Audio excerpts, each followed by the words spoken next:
اعوذ باللہ من الشیطان اللعین الرجیم بسم اللہ الرحمن الرحیم الحمد للہ رب العالمین الصلاۃ والسلام علی سیدنا و نبینا و شفیع ذنوبنا و طبیب قلوبنا ابی القاسم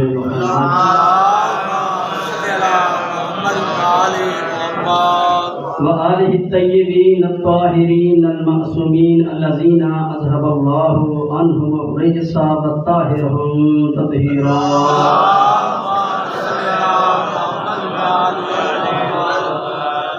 قال اللہ تبارک وتعالی فی کلامہ المجید وفرقانہ الحمید وقولہ الحق وهو اصدق القائلین بسم اللہ الرحمن الرحیم انا اعطیناک الکوثر فصل لربک وانحر ان شانئک هو الابتر بارد النصر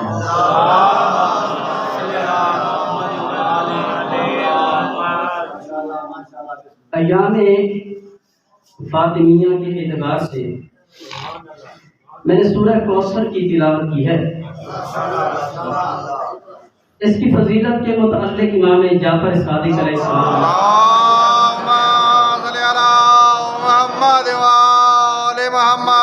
ارشاد فرماتے ہیں کہ من کانا قراءتہ فی فرائضہ ونوافلہ سقى اللہ یوم القیامت من حوض کوثر۔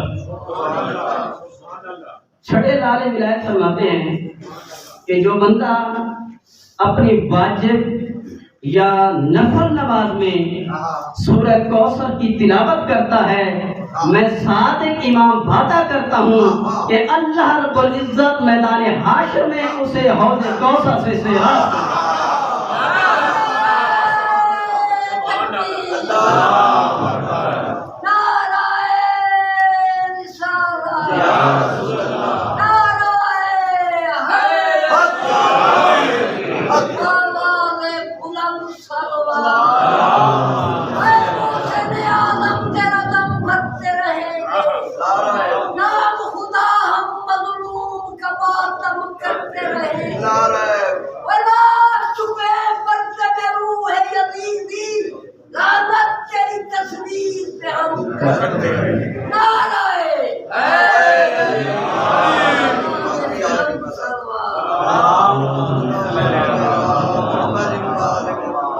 اس سورت کی دوسری فضیلت کے متعلق چھٹے لال ولایت فرماتے ہیں کہ جو بندہ چاہتا ہے کہ عالم خواب میں اللہ کے محبوب کا دیدار کرے،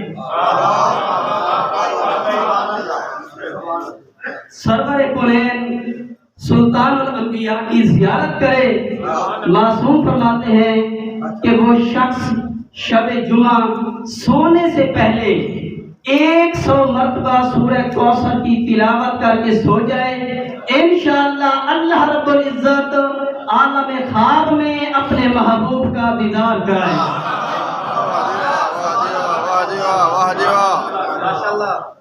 تو اس سورت کی فضیلت کے متعلق اتنا ہی کہنا کافی ہے کہ اللہ رب العزت نے اپنی سب سے بڑی نعمت کا اظہار سب سے بڑی سب سے چھوٹی صورت میں کرایا،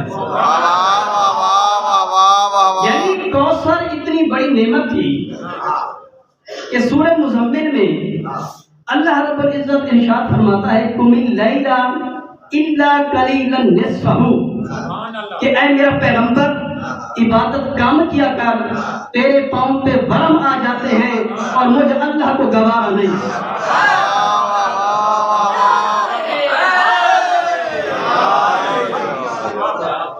سورہ مزمل میں اللہ رب العزت نے اپنے پیغمبر کے اعزاز میں اور اظہار محبت میں یہ ارشاد فرمایا کہ ٹھیک ہے میرے مصطفیٰ کہ میں نے پوری دنیا کے لیے یہ اعلان کیا ہے کہ وما خلقت الجن والانس الا لیعبدون، کہ میرے مصطفیٰ میں نے جن و انس کو عبادت کے لیے پیدا کیا ہے، لیکن میرے مصطفیٰ جب تو عبادت کرتا ہے اور تیرے پاؤں پہ بھرم آتے ہیں تو مجھے اللہ کو گوارا نہیں۔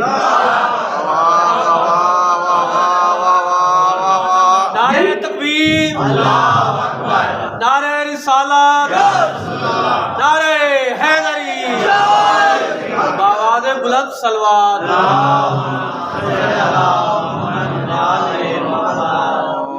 یعنی پوری دنیا کو میں نے عبادت کے لیے خلق کیا، لیکن میرا محبوب تیرے لیے میرا حکم استثنائی حکم ہے۔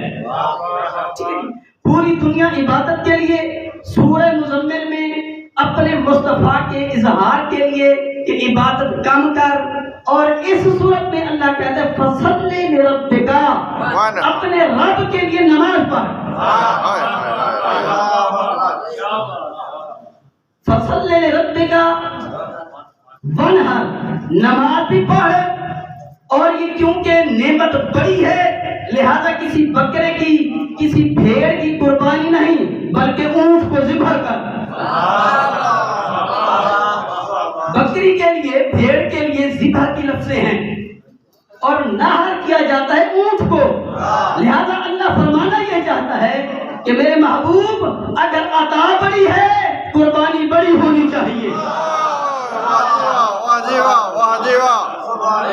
اس سورہ کے شان نزول کے متعلق ملتا ہے کہ عاص بن وائل مکے میں پاک پیغمبر کی بہت زیادہ توہین کرتا تھا، اور اس لعین کے 10 بیٹے تھے، اور پاک پیغمبر جب ایک محفل میں داخل ہوئے تو یہ عاص بن وائل لعین کہتا ہے کہ جاء الابتر، کہ ابتر دم پریدہ قطع النسل محفل میں داخل ہو چکے ہیں، اور محبوب خدا کو اتنا دکھ ہوا کہ اللہ رب العزت نے سورہ کوثر نازل فرما کر اپنے محبوب کی تسلی و تشفی فرمائی۔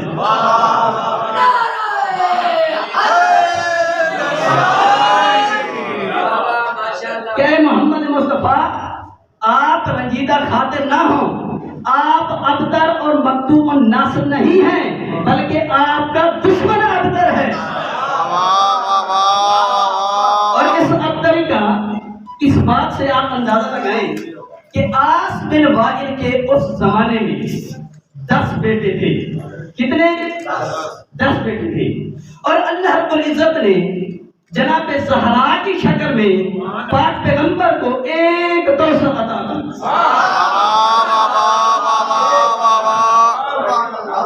دشمن مصطفیٰ کے 10 بیٹے، محمد مصطفیٰ کو ایک کوثر اولاد کثیر عطا کی۔ رب اکبر کی قسم 19 کروڑ 40 لاکھ 45 ہزار مربع کلومیٹر پر پھیلی ہوئی زمین میں عاص بن وائل کی اولاد کا نشان نہیں ملتا۔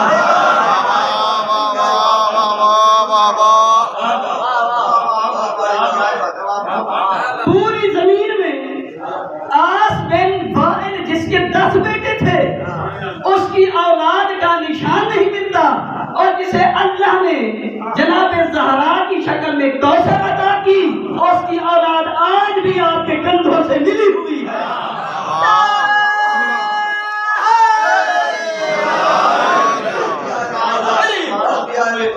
یقیناً اس محفل میں سید زادے بیٹھے ہوئے ہیں، کیا اس سے بڑی کوئی نشانی ہو سکتی ہے کہ 10 بیٹے والوں کا نشان نہیں، اور جسے کوثر عطا کی پوری دنیا میں سادات کا سلسلہ پھیل گیا۔ اور اللہ رب العزت نے جناب رسول خدا کو جناب زہرا کی شکل میں ایسا تحفہ عطا کیا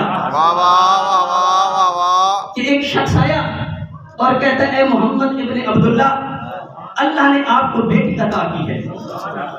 تو پاک پیغمبر غضبناک ہوئے، حالانکہ اخلاق کریمہ کے اعلیٰ نمونے پر فیض یاب تھے، لیکن غضبناک ہو کے کہتے ہیں کہ اے سائل، اے شخص یہ نہ کہے کہ اللہ نے محمد کو بیٹی عطا کی ہے، بلکہ ہذہ ہدیۃ من ربی، یہ اللہ کا اپنے عبد محمد مصطفیٰ پر بہترین ہدیہ ہے۔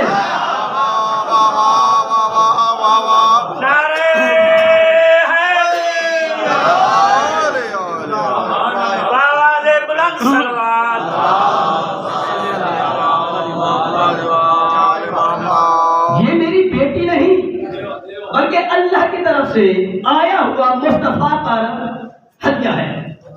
اور جناب زہرا کی خصوصیت میں سے ملتا ہے کہ امام علی علیہ السلام سے لے کر 12ویں آقا تک صلوات بلند ہو،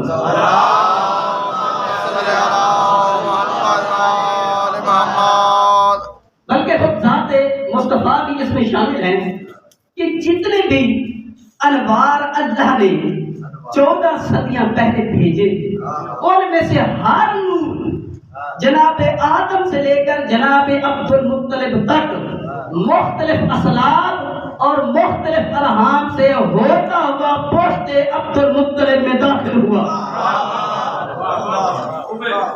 لیکن نور مصطفیٰ کے باوجود اللہ رب العزت نے جناب زہرا کو یہ فضیلت عطا کی کہ جنت کے سیب سے ڈائریکٹ نور مصطفیٰ پشت مصطفیٰ میں منتقل ہوا، اور پشت مصطفیٰ سے خدیجہ الکبریٰ کے رحم اقدس سے منتقل ہو گیا۔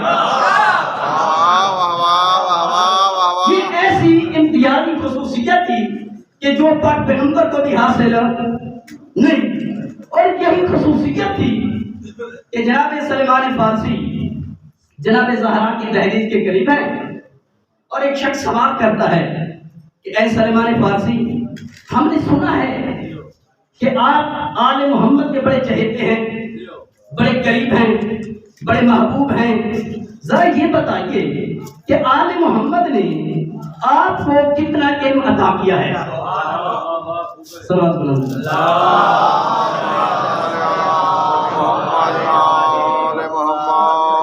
تو جناب سلیمان فارسی کہتے ہیں کہ علم کی بات اپنی جگہ پر، تو سوال کا وہ شخص کہتا ہے کہ میں سوال یہ کرنا چاہتا ہوں کہ کیا تو سدرۃ المنتہا کو جانتا ہے؟ جناب سلیمان فارسی نے دہلیز زہرا کی طرف اشارہ کیا۔ وہ شخص کہتا ہے کہ اے سلیمان فارسی، بوڑھے آپ ہیں اور ہمیں احمد بناتے ہیں، یہ سدرۃ المنتہا نہیں بلکہ دہلیز بطول ہے۔ جناب سلیمان فارسی کہتے ہیں کہ تیری اپنی معرفت، سلیمان کی اپنی معرفت، تیرا اپنا علم، سلیمان کا اپنا علم، تو اس سدرۃ المنتہا کی بات کرتا ہے جہاں پر جبرائیل رکتا تھا، میں اس کی بات کرتا ہوں جہاں پہ محمد۔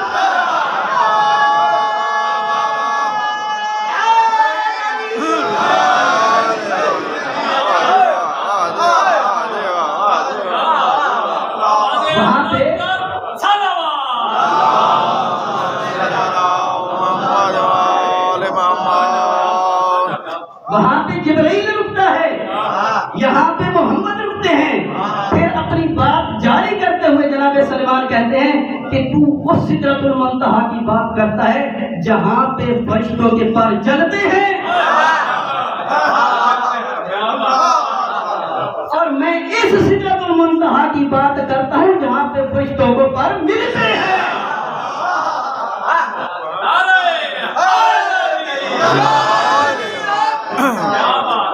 تو پاک پیغمبر صلی اللہ علیہ وآلہ وسلم نے جناب زہرا کے متعلق ارشاد فرمایا کہ یہ کیا ریحانہ تھی، کہ یہ میری خوشبو ہے،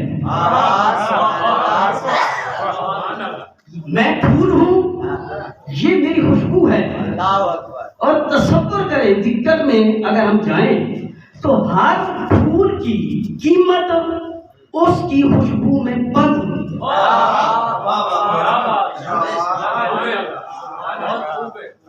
اگر اس سے خوشبو نکال دی جائے تو پھول کی قیمت نہیں ہوتی۔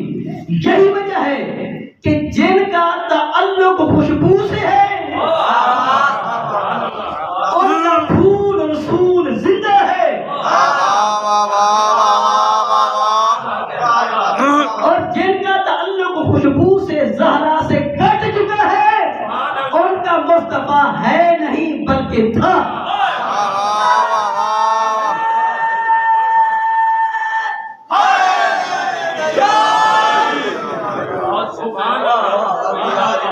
کہ میں پھول ہوں، نے فرمایا کہ میں سورج ہوں، زہرا کرن ہے۔ یہاں پر ایک فقہی مسئلہ بھی عرض کرنا چاہتا ہوں کہ سورج نکلتا پہلے ہے اور کرن 8 منٹ 20 سیکنڈ کے بعد زمین پر پہنچتی ہے۔ چیک کیجئے گا جو فزکس کے طالب علم ہیں، 8 منٹ 20 سیکنڈ کے بعد کرن زمین پر پہنچتی ہے، اور اس کرن کا دوسرا فیز یہ ہے کہ زمین میں جتنا بھی سبزہ اگتا ہے یہ مرہون منت ہے سورج کی کرن کا۔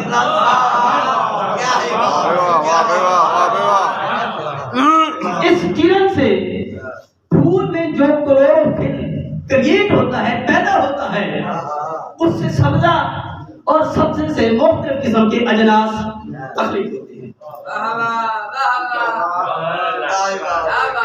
یعنی پاک پیغمبر دقت نظر سے پوری امت مسلمہ کو بتانا چاہتے ہیں کہ اگر میری زہرا کی فضیلت کو سمجھنا ہے تو میرے اس جملے سے سمجھ لیجئے کہ پوری کائنات صدقہ کھا رہی ہے بطول کا۔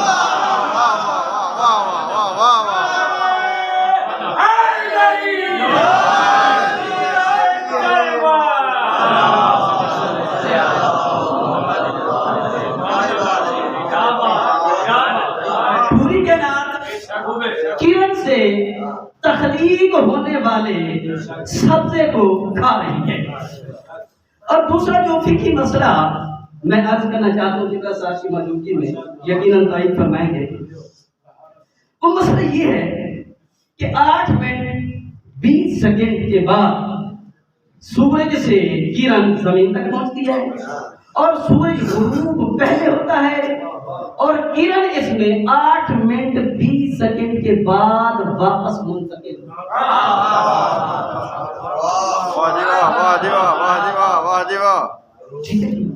غروب پہلے ہوتا ہے اور کرن واپس پلٹنے میں 8 منٹ 20 سیکنڈ لیتا ہے۔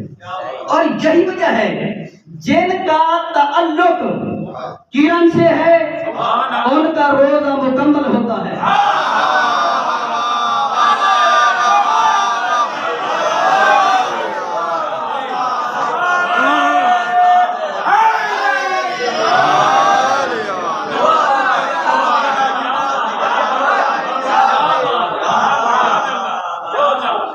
جن کا تعلق کرن سے ہے وہ غروب ہونے کے بعد جب تک کرن واپس نہیں پلٹتی اپنا روزہ تمام نہیں کرتے، اور جن کا تعلق کرن سے نہیں ہے ان کا روزہ نہیں ہوتا بلکہ بھوک ہوتی ہے،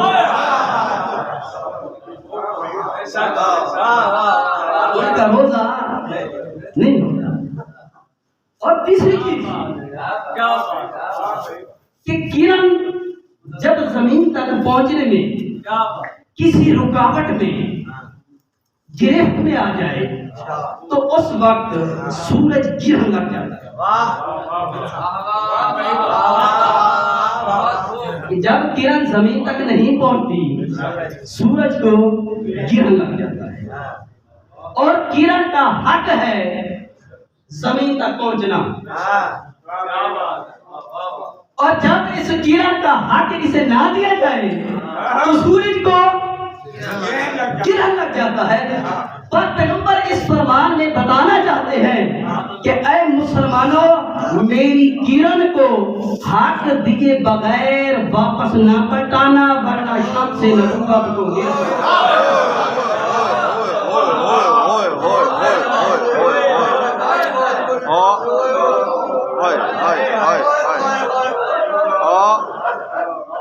جناب زہرا نے اپنے آخری ایام میں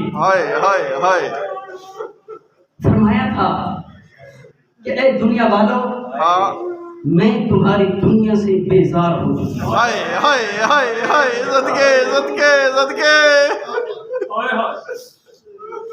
دوسرا بیوی نے فرمایا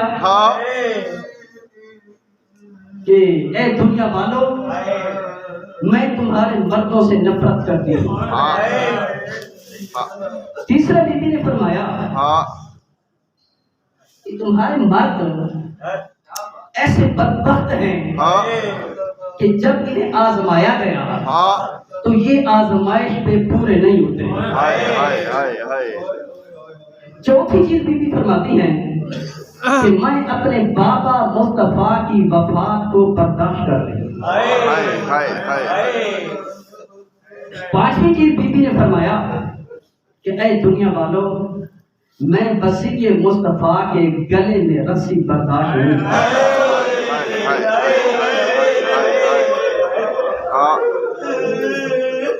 امام جعفر صادق علیہ السلام کا ایک غلام تھا، محب تھا، جس کا نام تھا سکونی۔ سکونی کی روایات بھی مکتب تشیع کی کتب میں ملتی ہیں۔ چند دنوں کے بعد سکونی امام علیہ السلام کی خدمت میں آیا تو امام علیہ السلام نے فرمایا کہ یا سکونی ما رأیتک منذ یوم، کہ اے سکونی کافی دنوں سے میں نے تجھے نہیں دیکھا۔ سکونی کہتے کہ اللہ رازقنی بنتن، کہ اے فرزند رسول، اللہ نے مجھے بیٹی جیسا رزق عطا کیا۔ امام فرماتے ہیں کہ لو رزقنی اللہ بنتن ما سمیتہا، اے سکونی اللہ نے جو تجھے بیٹی عطا کی ہے تو تو نے اس کا نام کیا رکھا؟ سکونی کہتے ہیں کہ سمیتہ فاطمہ، کہ مولا میں نے اس کا نام فاطمہ رکھا ہے۔ امام رکوع میں گئے اور 3 مرتبہ کہتے ہیں صلی اللہ علی الفاطمہ، کہ فاطمہ پر درود و سلام، فاطمہ پر درود و سلام ہو۔ پھر امام کہتے ہیں کہ یا سکونی لو سمیتہا فاطمہ لا تضربہا ولا تسبہا ابدا، اے سکونی اگر بیٹی کا نام تو نے فاطمہ رکھا ہے، زندگی میں نہ کبھی جھڑک دینا نہ کبھی تماچا مارنا۔ ہائے ہائے ہائے صدقے صدقے صدقے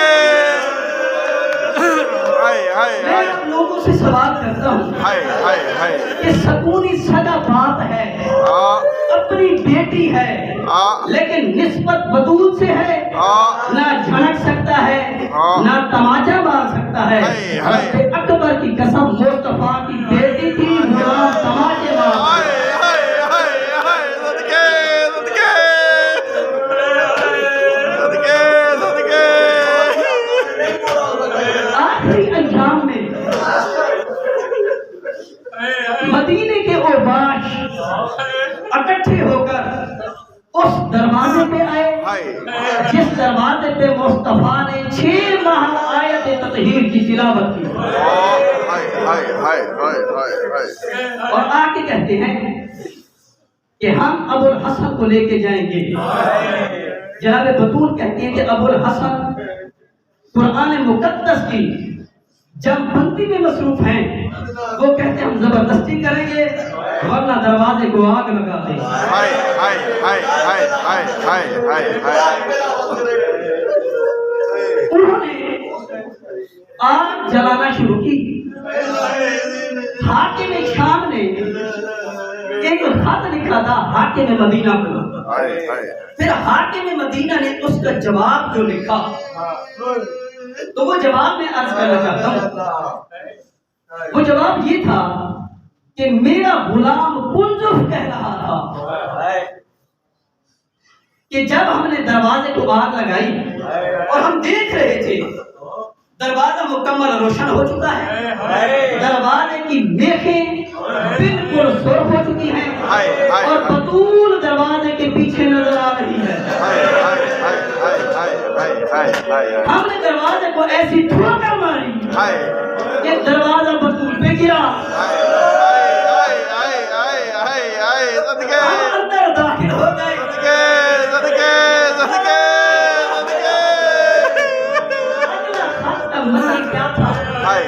اگلا مطلب یہ تھا کہ یہ کمینہ کہتا ہے کہ دروازے کی سرخ میخ برداشت ہوگی. صدقے صدقے. کہتے میرے دل میں رہت آیا ہاں کہ میں بطول کی مدد کروں. ہاں لیکن بطول علی ابن ابی طالب کو پکار رہی ہے. پھر میرے دل میں خیال آیا کہ میں حاکم کو کیا جواب دوں گا. یہ کہتا ہے کہ میں دروازے کے اوپر سوار ہوں. میرے پہلے پہ واسطہ ہے. یہ لعین دروازے پہ سوار ہو گیا کہ اکبر کی قسم فقط سوار نہیں ہوا بلکہ اس نے دروازے پہ ٹھوکے مارنا شروع کر دیا. علی ابن ابی طالب قریب آئے تو علی ابن ابی طالب کے گلے میں جو رسی تھی 7 غلاموں کے ہاتھوں میں اس کا سرا تھا. جب علی ابن ابی طالب قریب آئے تو انہوں نے رسی کو ایسا جھٹکا دیا کہ وجہ اللہ زمین پہ آ گئے.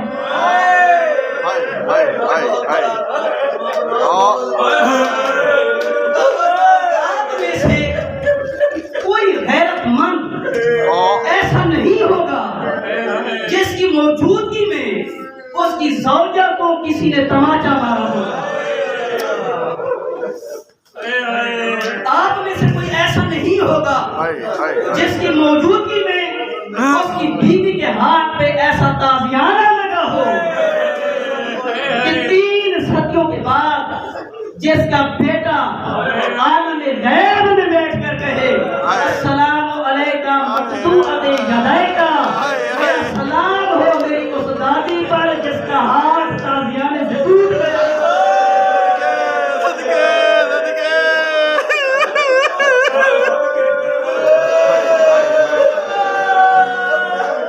تو یہ لوگ علی ابن ابی طالب کو سخت جملہ ہے دربار میں لے گئے. جب جناب زہرا کو جناب فضہ نے اٹھایا اور ابو الحسن نظر نہ آئے تو جناب زہرا نے دربار میں جانے کی کوشش کی. پسند پہ ہاتھ ہے. علماء نے لکھا کہ جناب زہرا دائیں ہاتھ سے تسبیح تلاوت نہیں کر سکتے. میں کہتا ہوں معصومہ تھی، شریعت سے واقف تھی. وجہ کیا ہے کہ بیوی دائیں ہاتھ سے تسبیح نہیں پڑھتی؟ تو 2 وجہ ملتی ہیں. ایک وجہ یہ ہے کہ بیوی کا ہاتھ تازیانے سے شد ہو گیا. دوسری وجہ یہ ملتی ہے کہ بیوی کا ہاتھ ہر وقت ان ٹوٹی ہوئی پسلیوں پہ رہتا ہے. بیوی دربار میں پہنچی اور علی ابن ابی طالب کی رہائی کی بات کی تو جناب سلیمان کہتے ہیں کہ اے بی بی ان کے لیے بد دعا نہ کیجئے، آپ رحمت للعالمین کی بیٹی ہیں. جناب زہرا فرماتی ہیں کہ اے سلیمان انہوں نے میرے محسن کو شہید کیا، میں نے برداشت کیا. انہوں نے میری پسلیاں شکستہ کی، زہرا نے برداشت کیا. لیکن چاچا سلیمان اب علی کے گلے میں رسی بطول برداشت نہیں ہے.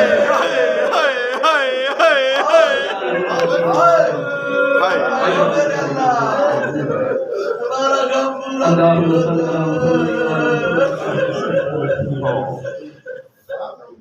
الہی بحق محمد وانت المخلوق، بحق علی وانت العلا، بحق فاطمہ وانت فاطر السماوات والارض، بحق حسن وانت المحسن، بحق حسین وانت اکرم الاحسان. الہی بحق محمد وآل محمد ہمارے کلم و الفاظ اپنی بارگاہ میں منظور مقبول فرما. اس ذکر اذکار کا ثواب تصدق محمد وآل محمد والدین مرحومین مختار حسین شیخ کی روح کو ساتھ فرما. الہی بحق محمد وآل محمد المرحومین کے صغیرہ و کبیرہ گناہ معاف فرما. ان مرحومین کو اعلیٰ علیین میں جگہ عنایت فرما. ان مرحومین کی قبور کو تا حد نظر وسعت عطا فرما. عالم برزخ روشن و آسان فرما. ان مرحومین کو جوار آل محمد و شفاعت آل محمد عطا فرما. الہی بحق محمد وآل محمد برادران کو اتحاد و اتفاق کی دولت سے مالا مال فرما.